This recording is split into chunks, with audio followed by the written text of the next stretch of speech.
Facundo no era solo un cuatrero más perdido en la inmensidad pampeana. En los fogones, se decía que, cuando él cabalgaba de noche, los perros se escondían bajo las carretas y los hombres apagaban las velas. Lo llamaban el tigre Facundo porque atacaba rápido, con una ferocidad fría y calculada, y luego desaparecía sin dejar rastro, como si la llanura misma se lo tragara. Pero lo que ocurrió tras la muerte del comisario Baigorria no fue solo un crimen, fue el rugido que desató una ola de terror en 9 pueblos que jamás volverían a dormir tranquilos. Aquel comisario no era querido pero sí temido. Baigorria era la ley en carne y hueso duro, impredecible, sin piedad. Muchos lo odiaban en silencio, otros le temblaban al cruzar su mirada, y unos pocos le eran leales porque les convenía. La noche en que su cuerpo apareció destrozado en la entrada del pueblo, algo cambió para siempre. No solo yacía muerto un hombre, yacía por tierra la autoridad misma, la idea de orden, el frágil equilibrio entre el miedo y el respeto que sostenía aquellas tierras. A partir de ese día,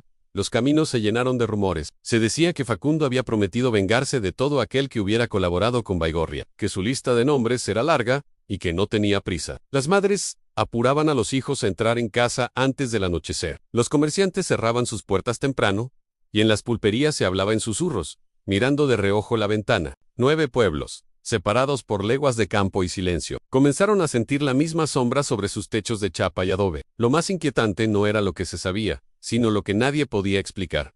¿Cómo podía un solo hombre hacer temblar a tantos? ¿Cómo era posible que, pese a los patrullajes, a los controles, a los mensajes urgentes entre autoridades, Facundo siempre estuviera un paso adelante? Había quienes afirmaban que alguien desde adentro le pasaba información. Otros juraban que Facundo conocía la llanura mejor que los vaqueanos más viejos. Pero, mientras discutían teorías, el miedo crecía y los hechos hablaban más fuerte que las palabras. Hoy te voy a contar la historia completa, en cómo cayó Baigorria, cómo nació el mito imparable del tigre Facundo, y cómo 9 pueblos enteros se vieron atrapados en una espiral de violencia, traición y silencio. Esta no es solo una historia del pasado, es un espejo incómodo de lo que ocurre cuando el poder se corrompe, la justicia se tuerce, y un hombre decide no temerle a nada ni a nadie. Quédate hasta el final, porque lo que empezó con un cadáver en un camino polvoriento, terminó marcando para siempre la memoria de una región entera. Dicen que para entender a un hombre como Facundo, hay que mirar primero la tierra donde nació. En esas planicies infinitas, donde el viento corta la piel y el horizonte parece no terminar nunca, la vida siempre fue dura. Allí, la ley llegaba tarde y a veces no llegaba. Los conflictos se resolvían a facón o a tiros, y la justicia oficial era un lujo reservado para quienes tenían amigos en los despachos. En medio de ese mundo desigual, el tigre Facundo aprendió demasiado pronto que nadie iba a defenderlo más que él mismo. Si estás escuchando esto desde una ciudad grande, quizá te parezca lejano, pero dime en los comentarios, ¿cómo es la situación en tu ciudad o en tu país? ¿Confías en la policía, en los jueces, en los políticos? ¿O sientes, como muchos en estos 9 pueblos sintieron, que al final cada uno está por su cuenta? Tu respuesta importa, porque historias como la de Facundo y Baigorria no son solo anécdotas antiguas, son advertencias sobre qué pasa cuando la gente deja de creer en las instituciones y empieza a buscar justicia por mano propia. Antes, te invito a que te suscribas al canal. Aquí contamos historias reales, oscuras, a veces incómodas, pero siempre con el objetivo de entender mejor cómo funciona la mente humana, el poder y el miedo. Si te interesa este tipo de relatos, tu suscripción y tu me gusta ayudan muchísimo para que podamos seguir investigando, escribiendo y compartiendo casos que, como este, marcaron a pueblos enteros. Además, así no te pierdes los próximos episodios, donde seguiremos viajando por distintas regiones y épocas. También quiero que dejes en los comentarios el nombre de tu ciudad y tu país. Me interesa saber desde dónde me escuchas, porque, aunque esta historia sucede en una región concreta, el eco de lo que pasó allí puede resonar en cualquier rincón del mundo. Tal vez en tu ciudad también hubo un tigre o un comisario tumido, una cadena de venganzas que todos prefieren callar. Leer tu realidad nos ayuda a conectar estas historias con lo que está pasando hoy. Ahora sí, ajusta bien tus auriculares, baja un poco la luz, y prepárate para entrar en una época donde el valor se medía a balazos. La palabra justicia tenía demasiadas interpretaciones, y el rugido de un solo hombre fue capaz de poner de rodillas a 9 pueblos. Esta es la historia de el tigre Facundo, la muerte del comisario Baigorria, y el terror que se extendió como una mancha de sangre, lenta pero imposible de detener. La madrugada en que cayó el comisario Baigorria empezó como cualquier otra, con un silencio pesado sobre los techos de chapa y los corrales. El rocío humedecía la tierra, y, a lo lejos, algún gallo confundido lanzaba su canto a una oscuridad que parecía no querer irse. A esa hora, Solo los serenos y los hombres de guardia se mantenían despiertos, caminando con paso cansado frente a las puertas de los comercios y la comisaría. Nadie imaginaba que, en cuestión de minutos, el hombre más temido de la zona iba a convertirse en un cuerpo inerte sobre el polvo frío del camino. Baigorria había pasado la noche anterior, bebiendo más de la cuenta en una mesa apartada de la pulpería. Había discutido con 2 de sus hombres de confianza, acusándolos de flojos, de cobardes, de no estar a la altura para enfrentar a Facundo. Sus palabras, cargadas de desprecio, retumbaron en el local mientras el resto fingía no escuchar. Cuando decidió irse tambaleando a Penca, nos juró que antes del amanecer tendría noticias de ese maldito Tiger al que decía tener cercado. Nadie se atrevió a contradecirlo. Nadie se imaginó que el cercado era él. El comisario tomó el camino más corto hacia su casa, un sendero de tierra bordeado por pastizales altos, un sitio perfecto para una emboscada. Alguien debió advertirle, pero nadie lo hizo. Los únicos testigos de lo que ocurrió después fueron la luna pálida y el canto lejano de un chajá. Lo que se sabe es que Baigorria no llegó a su hogar. A mitad de camino, un grupo de jinetes apareció desde la oscuridad, cerrándole el paso con una precisión militar. Entre ellos, una silueta recta, inmóvil, parecía comandar la escena. Los vecinos que encontraron el cuerpo al amanecer jamás olvidaron lo que vieron. El comisario yacía boca arriba, la camisa abierta, la piel marcada por golpes y cortes. No había señales de disparos, solo heridas hechas a filo, como si aquel ajusticiamiento hubiera sido un ritual personal. En su pecho, clavado con un cuchillo ancho, descansaba un pedazo de cuero con una marca que todos reconocieron en 3 líneas cruzadas. El símbolo que desde hacía meses aterrorizaba la región. Era la firma de Facundo, el mensaje inequívoco de que su guerra había comenzado. La noticia corrió más rápido que el viento. Para cuando el sol estaba alto, ya no quedaba en el pueblo quien no supiera de la muerte del comisario. Algunos reaccionaron con un miedo casi animal,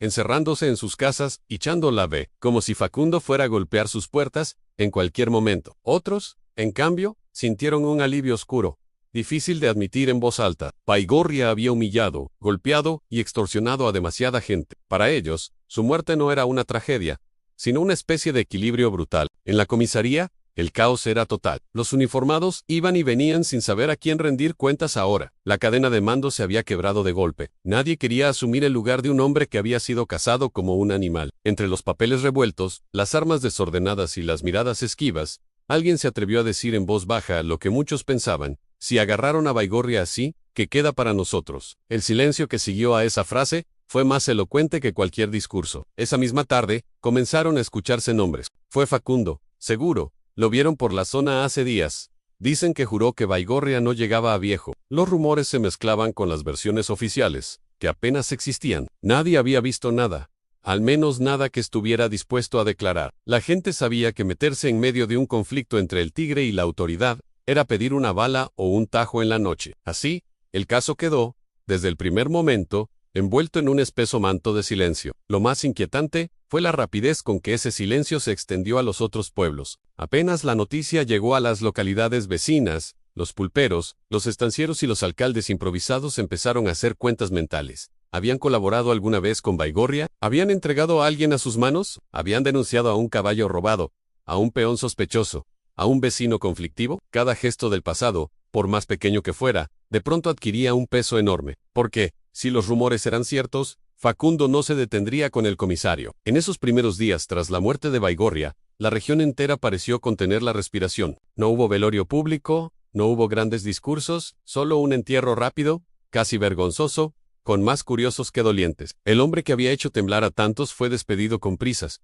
como si hasta muerto pudiera traer desgracias. Y mientras un puñado de palas cubría el cajón con tierra, a varias leguas de allí, en algún rincón oculto de la llanura, un jinete de mirada fría y mandíbulas tensas preparaba el siguiente movimiento de una venganza que recién empezaba. Para entender cómo un solo hombre pudo sembrar el terror en 9 pueblos, hay que retroceder varios años, hasta cuando Facundo no era aún el tigre, sino apenas un peón flaco, de mirada demasiado seria para su edad. Había nacido en una familia pobre, en un rancho perdido entre cardos y espinillos. Su padre, domador de caballos, murió temprano, aplastado por un animal desbocado. Su madre, lavandera, se dejó la salud entre jabones ásperos y agua helada. Desde chico, Facundo entendió que en ese mundo, quien no se hacía duro, terminaba siendo pisoteado. De muchacho, trabajó en varias estancias, siempre callado, siempre observando. Tenía un talento natural para los caballos y una puntería envidiable con el lazo y el cuchillo. Algunos patrones vieron en él a un buen hombre de confianza,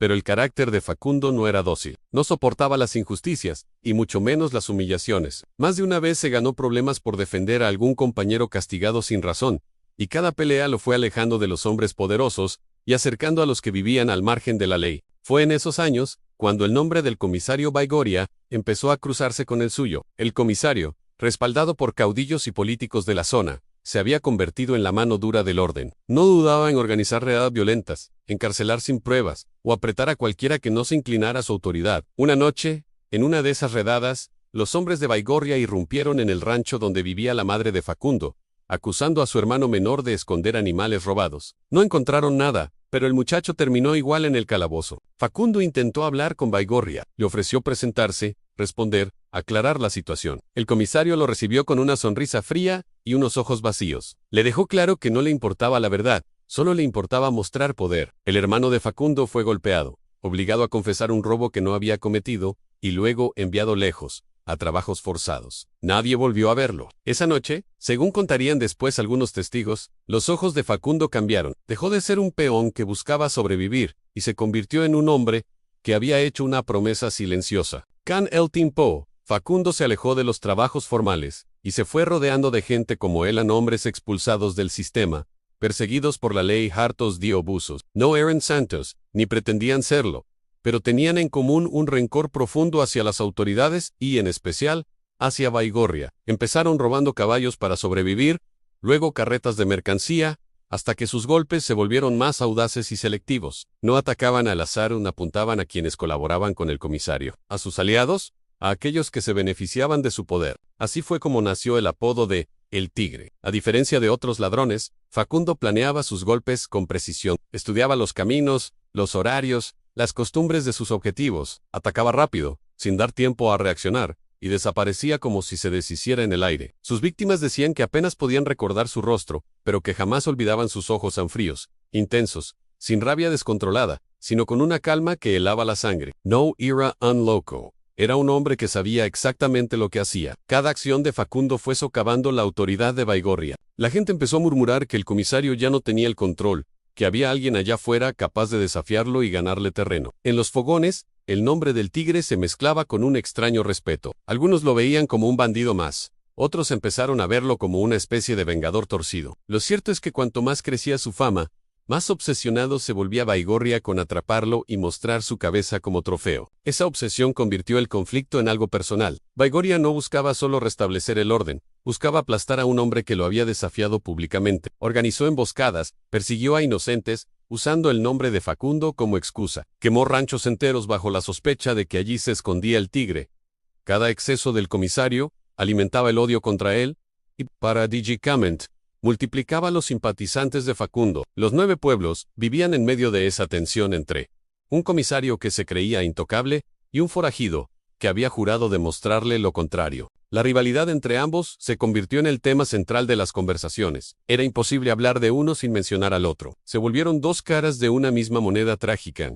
Baigorria representaba la autoridad corrupta que usaba la ley como arma. Facundo, la venganza salvaje que nace cuando la ley deja de servir a todos. Ninguno de los dos ofrecía un futuro mejor, pero muchos preferían la violencia honesta del Tigre a la hipocresía uniformada del comisario. Esa preferencia colectiva fue, quizá, el primer indicio de que el sistema entero se estaba derrumbando. Y así, mientras Baigorria organizaba patrullas cada vez más agresivas y Facundo afinaba sus estrategias de ataque, los 9 pueblos se convirtieron en un tablero de ajedrez sangriento, donde ningún movimiento quedaba sin respuesta. Cada arresto injusto generaba un nuevo golpe del Tigre.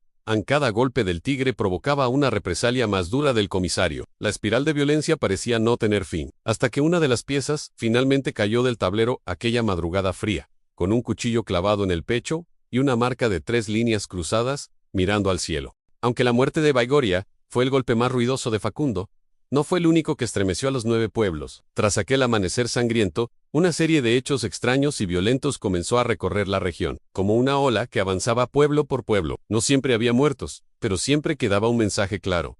A nadie que hubiera levantado la mano a favor de Baigorria estaba a salvo. El terror ya no era solo una sensación, se había convertido en una presencia constante. En el primer pueblo, a 2 jornadas de caballo del lugar donde cayó el comisario, el objetivo fue un alma, enero conocido por delatar a vecinos ante la policía. Una noche, su negocio apareció con la puerta forzada, las estanterías intactas y la caja fuerte sin tocar. Lo único roto era el orgullo del hombre, que encontró, en medio del mostrador, una bala clavada en la madera y, junto a ella, la misma marca de 3 líneas cruzadas. Nadie se llevó nada, pero el mensaje era contundente, lo estaban mirando. Más al norte, un pequeño productor de tierras famoso por prestar sus carros para las redadas de Baigorria, encontró todos sus caballos sueltos dispersos en el campo con las marcas de la marca del tigre, pintadas a cuchillo en los troncos de los árboles cercanos. No hubo violencia directa, pero la humillación fue pública. Al día siguiente, en la feria, todos hablaban de cómo el tigre le había desarmado la vida al hombre, sin tocarle un solo pelo. El miedo ya no era solo a la muerte,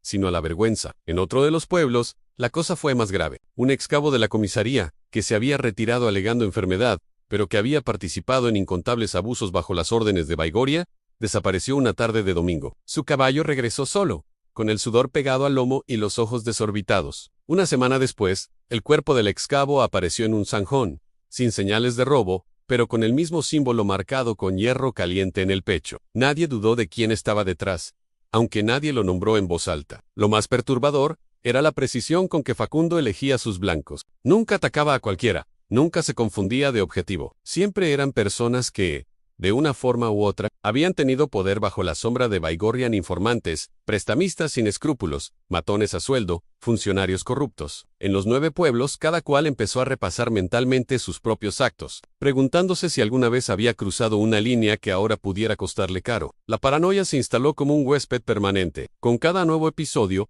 el silencio se hacía más espeso. Las autoridades, ahora lideradas por hombres menos temerarios que Baigorria, intentaban minimizar los hechos. Hablaban de coincidencias, de ajustes de cuentas aislados, de fantasías populares. Pero la gente no era ingenua. Sabían que la sombra del tigre se extendía, aunque nadie pudiera señalar con certeza dónde estaba. Se decía que tenía ojos y oídos en todas partes, que cualquiera podía ser su mensajero, incluso sin saberlo. En ese clima, la confianza entre vecinos comenzó a resquebrajarse. El terror instalado en los 9 pueblos no era solo por el posible golpe de Facundo, sino por la sensación de que el mundo conocido se había desarmado. Antes, el miedo tenía nombre y uniforme, se llamaba a Baigorria y se presentaba con botas brillantes y pistola al cinto. Ahora, el miedo era invisible, sin rostro fijo, podía llegar en una marca en la pared, en un caballo desatado, en una bala clavada en la puerta. Esa incertidumbre resultaba más corrosiva que cualquier enfrentamiento abierto. En medio de todo esto, las historias sobre el tigre empezaron a exagerarse, como ocurre siempre. Algunos decían que podía cruzar 3 pueblos en una noche sin ser visto. Otros juraban que podía aguantar días sin dormir,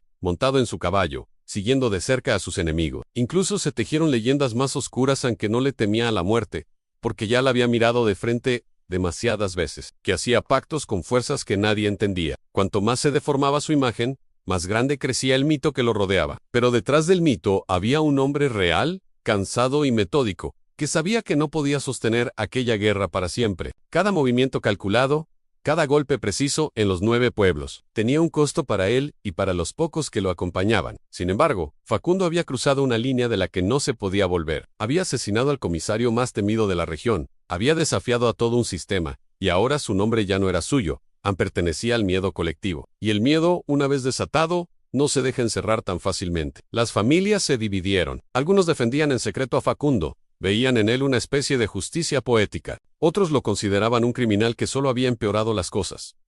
Lo cierto es que nadie podía permanecer neutral. La simple mención del tigre obligaba a tomar posición, a decidir de qué lado estabas. Y esa grieta, esa división silenciosa pero profunda, fue uno de los legados más duraderos de aquellos meses de terror. Los 9 pueblos aprendieron que el verdadero daño no siempre viene de la violencia directa, sino de la desconfianza que se instala cuando todos sospechan de todos. Con el paso de los meses, la presión sobre Facundo se volvió insoportable. No solo lo perseguían los nuevos mandos policiales, que querían demostrar que no eran más débiles que Baigorria, sino también algunos de sus antiguos aliados, que empezaban a verlo como un riesgo. El tigre ya no era solo un bandido con cuentas pendientes, se había transformado en un símbolo que podía incendiar la región si no era detenido. En los despachos lejanos, donde los políticos hablaban de orden y progreso, su nombre sonaba como una amenaza al control que creían tener sobre aquellas tierras indomables. Facundo lo sabía. Sabía que mientras más tiempo se mantuviera en pie, más peligrosa se volvía su mera existencia para los poderosos. Por eso, en lugar de seguir atacando sin rumbo, comenzó a moverse con aún más cuidado. Cambio de ruta. The Escondites, evitaba los enfrentamientos directos y se limitaba a apariciones puntuales, casi siempre para ajustar cuentas muy concretas. Era como si quisiera cerrar círculos pendientes antes de enfrentar lo inevitable la muerte o la captura. Mientras tanto, en los 9 pueblos, la vida intentaba seguir su curso, pero nada era igual. Las fiestas patronales se volvieron más pequeñas, las ferias menos bulliciosas, las noches más cortas. Nadie quería estar en la calle de más. Las viejas comadres susurraban que aquello era un castigo, que tanta injusticia no podía quedar sin respuesta. Los jóvenes, en cambio, veían en Facundo a una figura trágica, mitad héroe, mitad monstruo. Algunos soñaban con unirse a él, otros con ser ellos quienes lo entregaran para ganar recompensas y prestigio. La caída de Facundo no llegó en un gran enfrentamiento épico, como muchos imaginaban, sino de la forma más vieja del mundo, en la traición. Uno de sus hombres, cansado de la vida de fuga y tentado por las promesas de perdón y dinero, decidió venderlo. Informó a las autoridades del lugar exacto, donde el tigre descansaría una noche. Convencido de que nadie sospecharía de él en los nuevos mandos, ansiosos por demostrar eficacia, prepararon un operativo silencioso, sin demasiados testigos, para evitar que la noticia se deformara antes de tiempo. Cuando irrumpieron en el rancho donde Facundo dormía, encontraron a un hombre agotado, envejecido por el desgaste de tantos años de guerra. No opuso la resistencia feroz que esperaban. Luchó, sí, pero sin el rugido desbordado que describían las leyendas. Al final, cayó reducido, esposado, con la mirada fija en un punto del horizonte, que solo él parecía ver. Dicen que, al reconocer al traidor entre los presentes, no lo insultó, ni lo maldijo. Solo lanzó una frase, seca en voz. También vas a tener que vivir con esto. El juicio fue rápido y ejemplarizante. Querían convertir a Facundo en una advertencia viva de lo que ocurre cuando alguien se atreve a desafiar al sistema. Lo acusaron de asesinatos, robos, sabotajes, y de haber desestabilizado la paz de 9 pueblos enteros. Muchos de esos cargos eran ciertos, otros no tanto, pero en ese momento nadie buscaba matices. El tigre fue condenado a muerte, y la fecha de su ejecución se anunció con semanas de anticipación, como si se tratara de un espectáculo que todos debían presenciar para aprender la lección. El día señalado, las calles se llenaron de curiosos. Algunos iban por morbo, otros por miedo, otros porque sentían que, si no veían con sus propios ojos la caída del hombre que los había hecho temblar, jamás se convencerían de que todo había terminado. Facundo fue llevado al patíbulo con la cabeza en alto, sin lágrimas ni súplicas. A su alrededor, los 9 pueblos parecían contener la respiración una vez más, igual que aquella mañana, en que encontraron el cuerpo de Baigorria en el camino. Era como si la historia estuviera cerrando un círculo sangriento. Dicen que, antes de morir, Facundo miró a la multitud y dijo algo que pocos se atrevieron a repetir. Maten al hombre. Si eso los hace dormir tranquilos. Pero lo que ustedes hicieron para llegar hasta acá, va a seguir respirando entre ustedes. Luego, el silencio en su cuerpo cayó, pero su sombra no. En los años siguientes, cada injusticia cometida por nuevas autoridades, cada abuso silenciado, cada pacto sucio entre poderosos, hizo que su nombre volviera a circular en susurros. El tigre había muerto, pero el rugido que despertó en aquellos 9 pueblos nunca se apagó del todo. La traición del hombre que entregó a Facundo no quedó impune en la memoria colectiva. Aunque recibió dinero y garantías de protección, su vida se convirtió en un infierno silencioso. En los pueblos, nadie le hablaba. Las miradas se apartaban cuando pasaba. Los comercios le vendían, pero con frialdad. Hasta sus propios familiares lo trataban como a un fantasma. Dicen que, años después, lo encontraron ahorcado en su propio rancho. La versión oficial fue suicidio, pero muchos creyeron que alguien había cobrado, finalmente, la deuda de sangre que dejó pendiente. El destino del traidor se convirtió en otra advertencia, tan fuerte como la ejecución de Facundo. La gente aprendió que,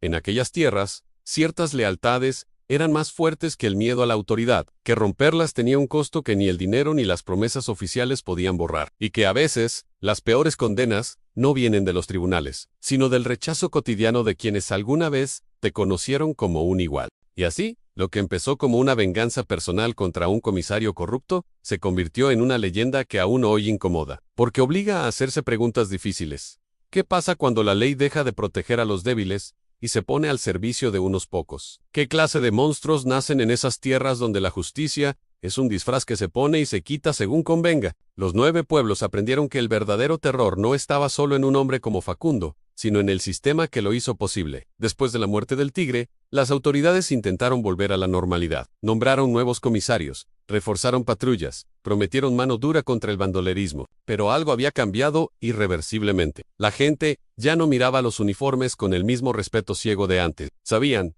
porque lo habían vivido en carne propia, que la ley podía ser tan criminal como aquellos a quienes perseguía. Esa desconfianza se instaló como una grieta invisible pero profunda en el tejido social de la región. En las décadas siguientes, los 9 pueblos siguieron hablando de Facundo. Las historias se transmitieron de abuelos a nietos, con variaciones y exageraciones, pero siempre con el mismo núcleo. Un hombre que se atrevió a enfrentar a quienes creían ser intocables. Para algunos, era un criminal que no merecía glorificación. Para otros, un símbolo de resistencia ante un sistema podrido. Lo interesante es que nadie podía quedarse indiferente. Su figura obligaba a tomar posición, a pensar sobre justicia, poder y venganza. Con el Tiempo aparecieron coplas y canciones que narraban sus hazañas. Los payadores lo incluyeron en sus repertorios, siempre cuidando de no idealizar demasiado, pero tampoco de condenar del todo. Era una figura ambigua, como debe serlo cualquier personaje que representa las contradicciones de una época. Facundo no era un héroe puro ni un villano absoluto. Era el producto inevitable de un mundo donde las reglas estaban escritas para beneficiar a unos pocos y aplastar a muchos. Los descendientes de aquellos que vivieron el terror en los 9 pueblos cuentan que, por años, cada vez que ocurría una injusticia flagrante, alguien susurraba: esto no pasaría si el tigre siguiera vivo. Era una forma de decir que pese a todo el miedo que generó, su presencia había puesto un límite a los abusos. Mientras estuvo libre, los poderosos tuvieron que mirar por encima del hombro. Cuando murió, esa vigilancia desapareció, y con ella, cierta contención invisible que frenaba los peores excesos. La historia de Facundo también se convirtió en un espejo para entender otros conflictos. A lo largo de la historia argentina, surgieron figuras similares en bandidos, gauchos alzados, líderes populares que desafiaron al poder establecido. Algunos terminaron glorificados, otros demonizados, pero todos compartían algo con el tigre. Nacieron en contextos de profunda desigualdad, donde la justicia formal era un lujo inaccesible. Su violencia, por más condenable que fuera, era la respuesta a otra violencia previa, institucional, que se ejercía todos los días con la bendición de la ley. En los últimos años, historiadores y sociólogos han vuelto a estudiar el caso de Facundo y Baigorria. Lo ven como un ejemplo perfecto de cómo el Estado, cuando pierde legitimidad, genera sus propios enemigos. Baigorria representaba una autoridad cinética, brutal, que usaba la fuerza para mantener un orden injusto. Facundo, por su parte, encarnaba la reacción violenta de quienes ya no tenían nada que perder. Ninguno de los dos ofrecía una solución real, pero ambos exponían la crisis profunda de un sistema que no funcionaba. Hoy, en los 9 pueblos,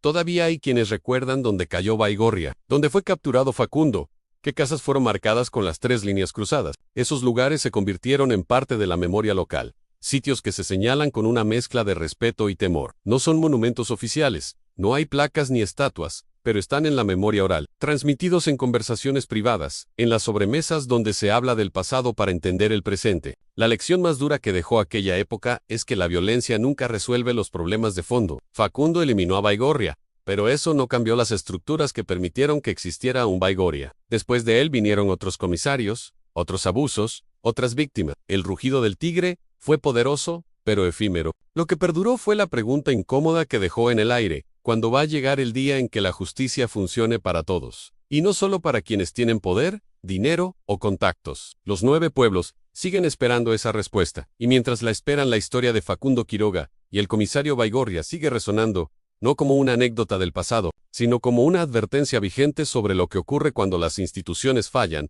y la gente siente que solo le queda hacer justicia por mano propia. Es un rugido que, aunque lejano en el tiempo, todavía tiene el poder de incomodar a quienes prefieren no ver las grietas del sistema en el que vivimos. Si llegaste hasta aquí, ahora te toca a ti. Cuéntame en los comentarios. ¿En tu ciudad o en tu país existen Baigorrias y Facundos? ¿Crees que la violencia se apaga matando al violento, o que hay que ir más profundo, a las raíces de la injusticia? Tu visión, desde donde estés escuchando esta historia, completa el eco de este rugido que empezó hace décadas, pero que de muchas formas sigue resonando hoy. La historia de los 9 pueblos no es única. En distintos rincones de América Latina y del mundo entero, se han repetido versiones similares: un poder abusivo, una figura rebelde que lo desafía, un ciclo de violencia que parece no tener fin. Lo que cambia son los nombres, las fechas, las geografías, pero la esencia permanece, aun cuando la justicia formal falla. La gente busca alternativas, y esas alternativas casi siempre terminan siendo tan violentas como aquello contra lo que luchan. En México, los narcocorridos cuentan historias de hombres que se enfrentaron al Estado. En Brasil, Los cangaceiros del Nordeste desafiaron a los coroneles. En Colombia, figuras como Efraín González lucharon contra terratenientes. Cada región tiene sus propios tigres, sus propios comisarios corruptos, sus propias tragedias, y en todas ellas, el patrón se repite. La desigualdad genera violencia. La violencia genera héroes oscuros, y esos héroes terminan aplastados por un sistema que, aunque herido, sigue en pie. ¿Qué habría pasado si, en lugar de Baigorria, hubiera habido un comisario justo? Si las instituciones hubieran protegido al hermano de Facundo, en lugar de condenarlo sin pruebas, si la justicia hubiera llegado a tiempo, antes de que el rencor se convirtiera en sed de venganza, quizá Facundo habría sido solo un peón más, trabajando en silencio, viviendo una vida anónima. Pero el sistema no le dio esa opción. Le quitó a su hermano, le negó justicia, le cerró todas las puertas, y entonces hizo lo único que le quedaba: rugir. Hoy, en pleno siglo XXI, seguimos viendo las mismas dinámicas. En las favelas, en las villas miseria, en los barrios olvidados, surgen figuras que desafían al poder. Algunos son criminales puros, otros son respuestas desesperadas a sistemas que no ofrecen alternativas. Los gobiernos responden con mano dura, con operativos espectaculares, con promesas de limpieza y orden. Pero, mientras no se ataquen las causas profundas, la pobreza, la exclusión, la corrupción, seguirán naciendo nuevos Facundos, porque el rugido del tigre no es solo el de un hombre, es el grito de miles que sienten que no tienen voz. La gran pregunta es, ¿estamos dispuestos a escuchar ese grito antes de que se convierta en violencia? ¿O preferimos seguir tapándonos los oídos creyendo que con más policías, más cárceles y más balas, vamos a solucionar problemas que son, en el fondo, de injusticia estructural? La historia de los 9 pueblos sugiere que la segunda opción solo genera más tragedia, que matar al tigre no elimina las condiciones que lo crearon, y que, tarde o temprano, aparecerá otro. Además, está la cuestión de la memoria. ¿Cómo recordamos a figuras como Facundo? ¿Los romantizamos, convirtiéndolos en héroes populares, o los condenamos como criminales sin matices? Ambas posturas son peligrosas. Idealizarlos es ignorar la violencia real que ejercieron, las víctimas que dejaron, el dolor que causaron. Demonizarlos es negar el contexto que los produjo, la injusticia que los empujó a ese camino. Lo más sano es verlos, como lo que son, productos de su tiempo, ni héroes, ni villanos puros, sino seres humanos atrapados en sistemas que no les dieron otra salida. También vale preguntarse, por los Baigorrias de hoy, ¿cuántos comisarios, jueces, políticos, actúan con la misma impunidad, seguros de que nadie los va a tocar? ¿Cuántas veces hemos visto casos de abuso de poder, que quedan sin castigo, protegidos por redes de complicidad y silencio? Mientras eso siga ocurriendo, la semilla para nuevos Facundos seguirá germinando. Porque la injusticia no se olvida, se acumula, se transmite, fermenta en el tiempo, hasta que explota. La historia de los 9 pueblos es, en el fondo, una invitación a la reflexión. No ofrece respuestas fáciles, no señala culpables únicos, no propone soluciones mágicas. Solo muestra, con crudeza, lo que ocurre cuando un sistema falla en su deber más básico en garantizar justicia para todos. Y nos recuerda que, cuando ese deber se abandona, el rugido del tigre, sea quien sea que lo encarne, es solo cuestión de tiempo. Por eso, al cerrar esta historia, no queda más que volver a la pregunta inicial. ¿Qué vamos a hacer con las lecciones del pasado? ¿Las ignoraremos, condenados a repetir los mismos errores? ¿O tendremos el coraje de construir sociedades donde no haga falta que nadie se convierta en tigre, porque la justicia llegue a tiempo, antes de que el rencor se pudra y se convierta en violencia? La respuesta, como siempre, está en nuestras manos. Pero la historia ya nos mostró qué pasa cuando elegimos mal. Si aún no te suscribiste, hazlo ahora para seguir explorando juntos estas historias donde el miedo, el poder y la búsqueda de justicia se entrelazan de formas que nadie puede controlar del todo. Este canal existe para recordarnos que las historias del pasado no son solo entretenimiento, son advertencias, espejos, lecciones que nos ayudan a entender el presente y, ojalá, a construir un futuro diferente. La historia del tigre Facundo, del comisario Baigorria y de los 9 pueblos aterrorizados no terminó con la muerte de ninguno de ellos. Terminó, o más bien continúa, en cada rincón donde la injusticia se repite, donde alguien abusa de su poder, y donde otro decide que ya no va a tolerar más. Esa tensión sigue viva, en tu ciudad, en tu país, en el mío. Y mientras sigamos ignorando las causas profundas, seguiremos escuchando nuevos rugidos en la noche. Gracias por llegar hasta el final. Espero que esta historia te haya hecho pensar, incomodado un poco, cuestionado ciertas certezas. Ese es el objetivo, a no dejarte tranquilo con respuestas simples, sino abrirte preguntas difíciles. Nos vemos en el próximo relato, donde seguiremos desentrañando los misterios oscuros de la historia humana.